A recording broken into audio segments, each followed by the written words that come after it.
Hi everyone, welcome to Bridge tutorial. Let's see how to book income in bulk.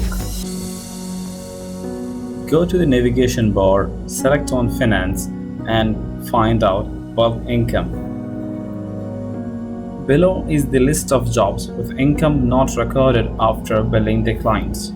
To record income for the jobs of a particular period, use the search field.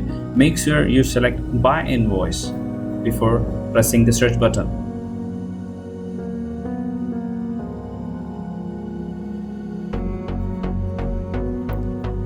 The search result represents the customer name, job number, the total invoice issued, and the estimated profit.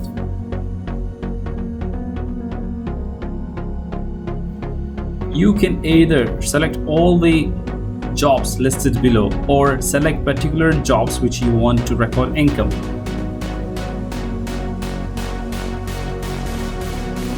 Reconfirm all the selected jobs are in the same month. Before posting income, make sure the posting date and the selected jobs are in the same period. And we are done. Now you can see the jobs are moved from the non-posted tab to the posted tab.